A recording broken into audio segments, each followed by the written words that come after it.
In May 2024, we flew north across the fields and towns of Germany to Denmark. The plane landed in Copenhagen airport, from where fast trains take one into the city. Our first destination in the city was the garden behind the Danish Royal Library, where stands the statue of Søren Kierkegaard.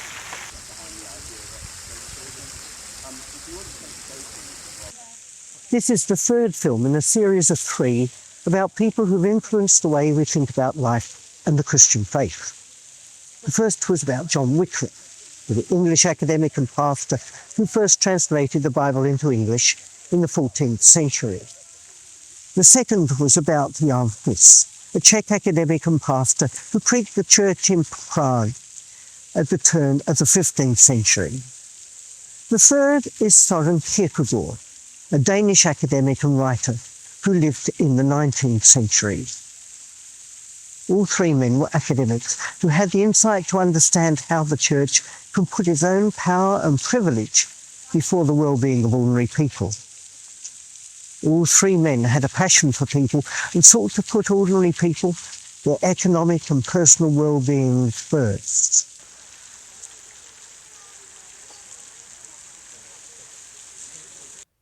Søren Kierkegaard was born in May 1813 in the centre of the city of Copenhagen.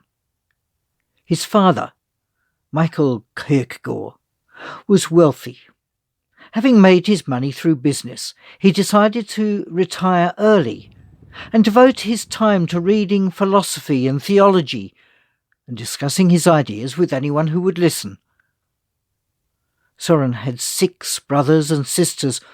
Here is the church which Søren Kierkegaard, his parents and his siblings used to attend. This was where Soren was confirmed. He grew up in a family where the Lutheran Church was a central part of life. But his father had a conflicted relationship with the Christian faith. As a very young person, hungry and cold, looking after sheep, he had once cursed God, and he carried this guilt with him all his life. This conflictual relationship continued in his son. After finishing school, Kierkegaard studied theology at the University of Copenhagen. He did not want to be a philosopher in the traditional Hegelian sense, nor did he want to become a pastor of a church as his father wanted him to do. He was already critical of the church, but in 1835 he wrote in his journal, "What I really need is to get clear about what I must do. What matters is to find a purpose, to see what it really is that God wills that I should do. The crucial thing is to find a truth which is truth for me, to find the idea for which I am willing to live and die." Not following his father's ideals for him led to a deterioration in Kierkegaard's relationship with his father. In 1837 he left home and found himself some lodgings. And for quite a while he seemed to be a rather aimless student, studying whatever took his interest. He finally passed his theological examination in 1840 and wrote a dissertation the following year for his master's degree on the concept of irony with constant reference to Socrates. Kierkegaard was an inveterate observer of his fellow citizens, and he spent much time walking down this street. It's long been the centre for Copenhagen's shops, but now is a pedestrian mall. But more than just observing, Kierkegaard would stop and talk to anyone, asking them Socratic questions, encouraging them to reflect on life. He became well known in Copenhagen, cutting a strange figure, somewhat hunchbacked, but with rather outlandish clothes. This is Helligandskirken, the church just off Stroget, where Søren Kierkegaard first saw Regina, that time a girl of just 14 years. Some years later, Søren Kierkegaard proposed to her, and after much hesitation she accepted. However, then he began to feel that he could not commit himself to marriage. He decided that it was only fair to break off the engagement, and that the best way to do that was to make her dislike him by being obnoxious to her. Eventually, after much pain, the engagement was concluded. But one result was that it turned people against Søren Kierkegaard. In 1843, Kierkegaard settled and began to write a series of books, all by different synonyms, each taking a different character and different perspectives on his subjects. One of the earlier books is Either Or, a book which puts forward the choice in one's ways of living. In 1845, the Corsair, a satirical journal, published a positive review of Either Or.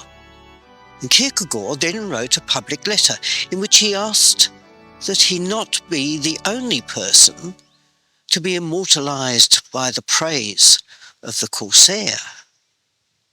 This led to a year in which Kierkegaard was then caricatured, criticized, and vilified in the Corsair, and led to deep hurt for Kierkegaard, and made him so despised by the people of Copenhagen that he felt he could no longer walk freely and converse with people as he once had. Kierkegaard isolated himself and focused on his writings. One of his next books built on Either Or. In Stages on Life's Way, through various pseudonyms representing different approaches to life, Kierkegaard examined those various approaches. The first of these is the ascetic, and Kierkegaard describes it through a banquet, perhaps imagining it as occurring at the Hôtel d'Angleterre, where he himself used to come for tea and conversation. 5 friends talk about their lives. They enjoy the present experiences, but have no commitments. It's what we would refer to as a hedonistic way of life. The second is the moral approach, which Kierkegaard puts into the mouth of Judge William, perhaps imagining him at the city court, which was next to his home. Kierkegaard sees this way of life in marriage, where there are commitments, but also ideals one can never quite attain. The third stage of life, above the moral life, is the religious approach. But Kierkegaard divided this approach into 2, which he called Religion A and Religion B, the comparison of which was the subject of another large philosophical work, concluding Unscientific Postscript. Kierkegaard was very familiar with bourgeois Christianity, in which the Church is seen as providing the authoritative interpretation of how we should live as Christians. And that form of Christianity is all very easy and comfortable. It's a Christianity of fine buildings, where ministers wear fine clothes and receive a good allowance. But even from a philosophical point of view, that sort of Christianity does not deal with the deep fact that we, as human beings, have choices on which the whole of eternity depends. Just giving approval to certain propositions of belief and doing the right rituals on a Sunday does not do justice to the deep humanity of human beings. In concluding Unscientific Postscript, Religion A, according to Kierkegaard, comes to the conclusion that subjectivity is truth. Basically, the most important fact is that we as human beings make our lives through our choices. and our eternal challenge is to find the truth for which to live. One of Kierkegaard's most well-known propositions is the need for every human being to take a leap of faith. That does not mean that faith is irrational and that we can take any leap we want to. Rather, it means that philosophy and reason can only take us so far. They take us to the diving board, as it were. But then we must live the life that we see as the truth. I have taken the harbour ferry to the next destination to continue the story of Søren Kierkegaard, to the promenade just beyond Niels Juels Gade. In Kierkegaard's time, this area was outside the central city and less developed than it is today. While it's now lined with hotels and other buildings, it's a nice place to walk alongside the water. The flowers certainly enhance it. Here Kierkegaard came to reflect, and where he felt remote from the people of Copenhagen and its lack of true subjectivity. It's in one of his small books that Kierkegaard himself, rather than a pseudonym, identifies most clearly the challenge of life. The book is called Purity of Heart is to Will One Thing. The book focuses on the reader as an individual and asks them whether they are willing to will one thing, to make a life of total commitment to the truth. The book explores some of the barriers to doing so. It's not enough to focus on variety and great moments in life, nor to look for what is rewarding or avoiding punishments, nor can it be commitment to a certain degree. What Kierkegaard challenges his readers to do is to live our lives as individuals with full awareness that we make our own choices, we create our own meaning, and that meaning has limitless consequences for us. Towards the end of his life, Kierkegaard began publishing a series of articles in which he criticised the Church for its lack of acknowledgement of subjectivity in the individual's Christian faith. But most people had little understanding of what Kierkegaard was saying.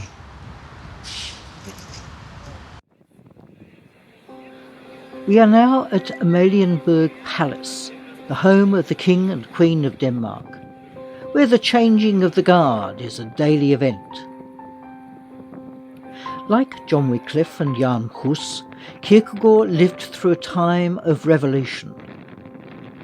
Like them, he stood at the side, observing the popular uprising, which, in Kierkegaard's case, successfully led to an end of the absolute monarchy and the feudalism that many Danish people had experienced.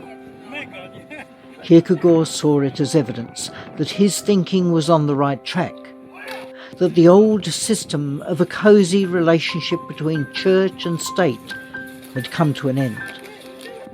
Christendom could not last. The true Christianity, which found its expression in the life of the individual, must prevail. It led Kierkegaard to redouble his attack on Christendom. Not very long after he began this series of articles, Kierkegaard fell paralysed in the street. At the age of just 42, it seems that he had a severe stroke. He was taken to Frederiks Hospital, the first people's hospital in Copenhagen, which had only been built 3 years earlier. Kierkegaard survived here a month, but died in November 1855.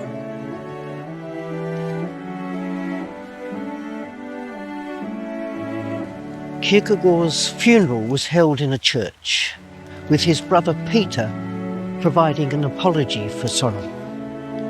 Peter went on to become a bishop in the Lutheran Church. This was not exactly what fitted the life and the teaching of Søren Kierkegaard. He was buried here. in a cemetery on the edge of Copenhagen. Not far away from his grave is that of Regina, his one-time fiancée.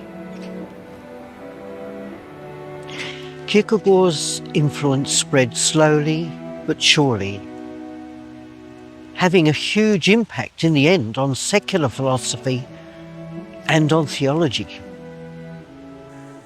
Kierkegaard is best known in Denmark. Indeed, it was some time before his writings were made accessible to other parts of Europe through translation. Here, Søren Kierkegaard's statue is placed in front of the Royal Library, a reminder of the contribution that Kierkegaard made to Danish literature. It is time to leave Copenhagen with its fine buildings and return to Australia. And back in Australian libraries, we can explore Kierkegaard's significance internationally to philosophy and theology.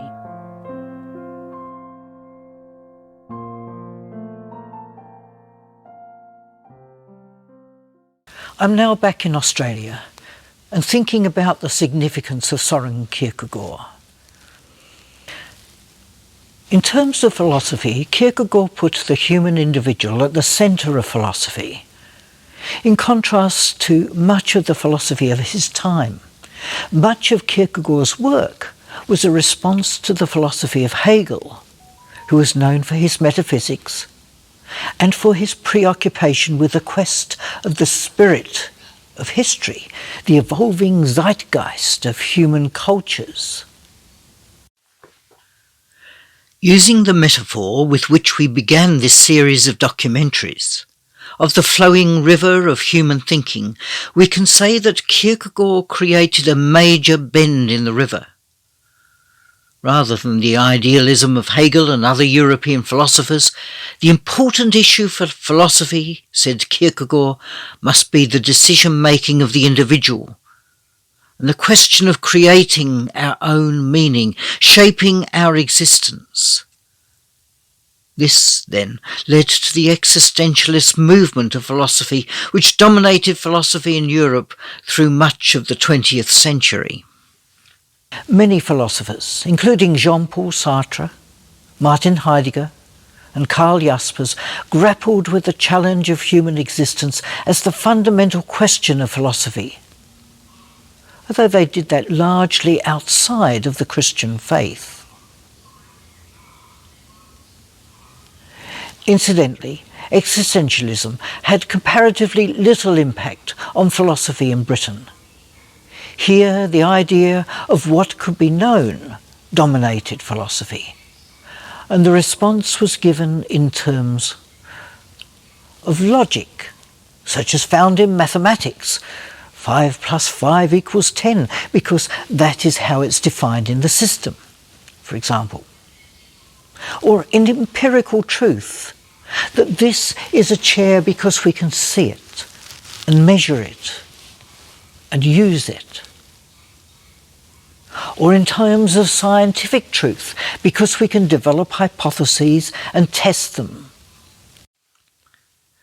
such as shown by the experiments through which effective vaccinations against disease are developed. There is no room for religion in that sort of philosophy.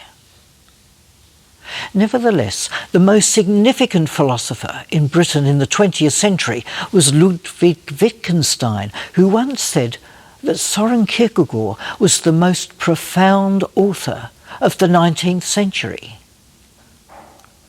Perhaps Wittgenstein sensed that religion was beyond the realm that could adequately be grasped by rational philosophy or described by human language, drew on the teaching of Kierkegaard.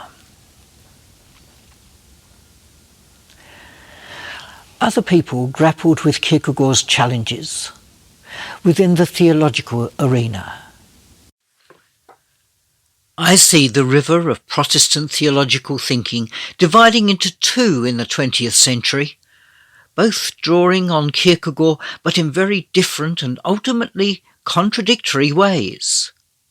One channel for the river was neo-orthodoxy, in which Karl Barth was the key figure. The other channel was a more liberal channel, in which I see Paul Tillich as a key figure. Kierkegaard had proclaimed the incarnation, the idea of God becoming a human being, as a fundamental paradox. God could only be known as God revealed God's self. And Barth developed this idea of God's transcendence in his own way. Barth claimed that the Christian faith rested on unique epistemological foundations, on revelation, which could not be appreciated outside of the Christian faith. The Christian faith had a unique basis, epistemological basis, in its claims about God, the incarnation and salvation. However, in doing so, Karl Barth separated theology from other forms of thinking and from philosophy. And while some philosophers claimed that all we could know was what could be known through logic and through empirical study, and thus rejected the idea that God could be known, Barth claimed that the basis for the knowledge of God was quite independent of empirical and logical knowledge in revelation. It was, in this sense, irrational, as suggested in Kierkegaard's metaphor of the leap of faith.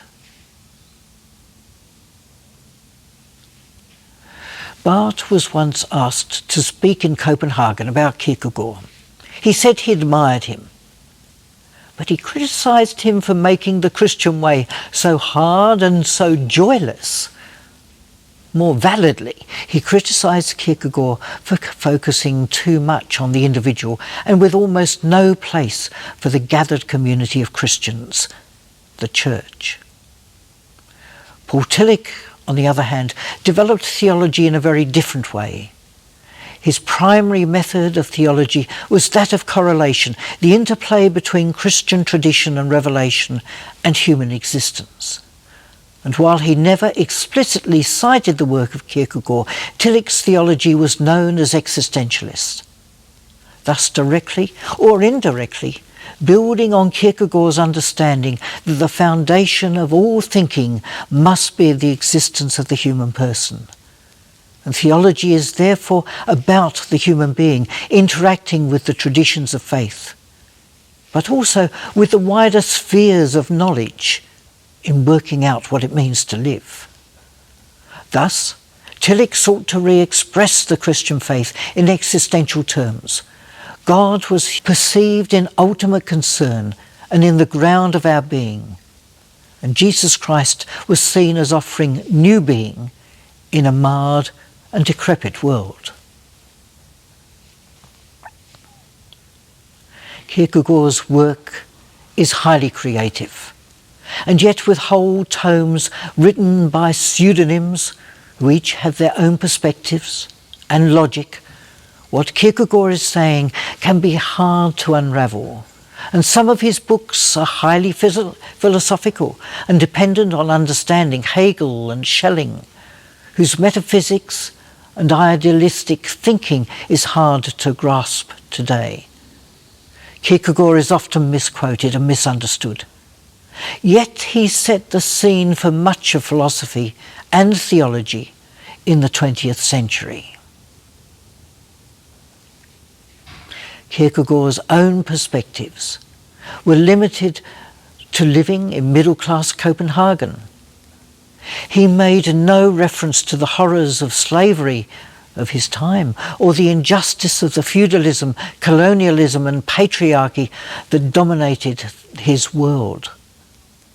He had little sense that the systems of society needed to be changed for the sake of greater equality and for every person to be able to seek meaning in their own way. However, Kierkegaard's strength was his opposition to the status quo, the comfortable, unquestioning life.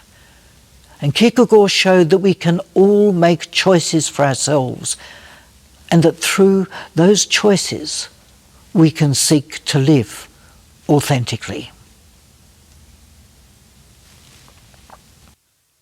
Through this series of videos, we have examined three major thinkers who've had an influence on the development of European thought and the expression of faith.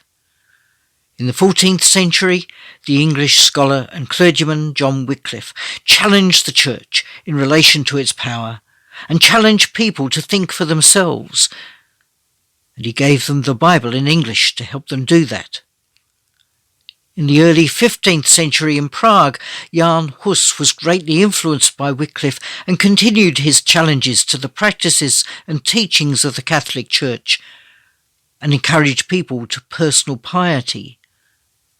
His teaching had a direct influence on Luther and the Protestant Reformation, but also on the nonconformists who emphasized personal piety.